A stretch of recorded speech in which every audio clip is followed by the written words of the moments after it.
霹雳155到底有多强？与歼20搭配能发挥多大的作用？霹雳155的出口又意味着什么？这次美国是真的怕了。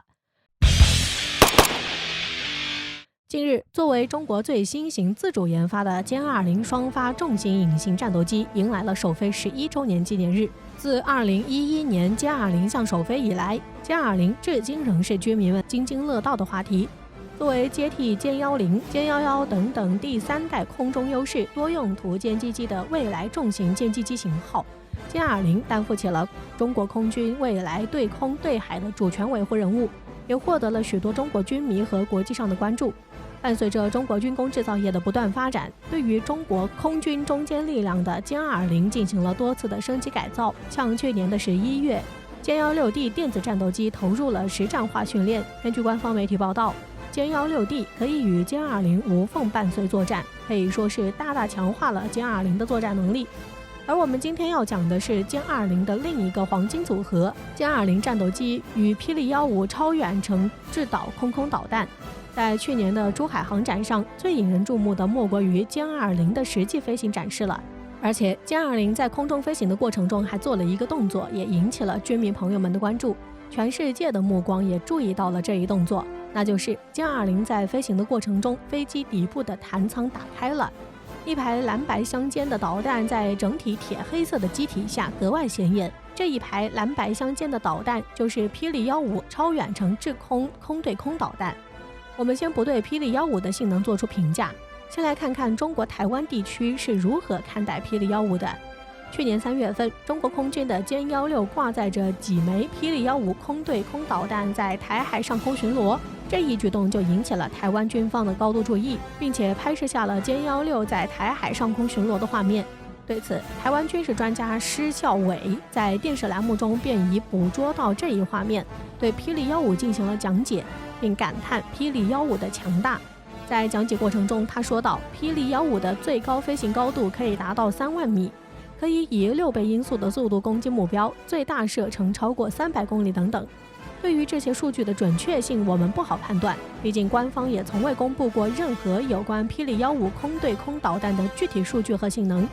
但我们依然可以聊一聊霹雳155应该具有哪些基本特性，并且为什么霹雳155与歼20的组合被称为黄金组合，这又会给歼20带来哪些方面的提升，以及美国对此有着怎样的反应。首先，通过一些官方基础数据，我们可以知道霹雳155是主动制导的导弹。那么这个主动雷达制导是个什么意思呢？要清楚这一点，我们先要清楚被动制导、半主动制导以及主动制导的区别。举一个简单的例子，我们在没有任何光照的封闭空间内找一个发光物体，那我们肯定是先确定哪里有发光源，然后再去触碰物体，这个就叫做被动制导。那如果我们在相同的环境下找一个不发光的物体，我们找来一个拿着手电筒的人协助我们，他往哪儿找我们就往哪儿找，这个就叫做半主动制导。而如果我们自己拿着手电筒，自己控制手电筒的照射位置，然后找到物体，这个就被称为主动制导。而我们手里拿的手电筒就可以被看作为雷达。这么一举例，我们就能大致明白主动雷达制导是怎么一回事了。主动雷达制导，也就是导弹在发射出去后，在空中飞行的过程中，导弹内部的雷达就会主动的锁定攻击目标。这种方式的制导有什么好处呢？上世纪90年代的南斯拉夫战争中，主动制导导弹第一次投入实战使用。当时南联盟的多架米格29战斗机在毫不知情的情况下被导弹击落，这让当时的南联盟百思不得其解。原因是主动制导导弹靠着内置的雷达搜索目标，并且其不是在发射的瞬间雷达便开始工作，雷达的工作时间会出现一定的延后性，因为在发射时导弹就会被引导至攻击目标区域。在这一过程中，雷达的频率并不会导致地方战机报警，而在接近目标区域后，雷达瞬间开始工作并锁定目标，在极短的距离内根本无法进行有效躲避，这也就是空中作战中经常提到的不可逃逸区。所以主动制导导弹的隐蔽性非常好。其二，霹雳155是超远程空对空导弹，其射程比中国台湾地区用的 AIM-120 性能要高出一大截。这意味着什么？我们将其跟主动制导联系起来。刚刚说了，主动制导是有一个飞行过程，雷达是不工作的。或者说雷达的工作频率难以被对方感知。那么超远程的射程就意味着在空中作战时可以比敌人更早的开火，并且不用担心因为提前开火导弹被对方拦截的可能性，或者因为霹雳15的超远射程，导弹在飞行过程中有一段时间是不在对方战机的攻击范围内的。等到了攻击范围内，极短的距离你只能选择躲避，这样就放弃了发射导弹的机会。在理想状态下模拟一场空战，装配了霹雳15导弹的战机，甚至可以让对方完全没有攻击的机会，这就叫单向打击，展现了其空战中强大的压制力。所以这位台湾军事专家还是把事情想简单了，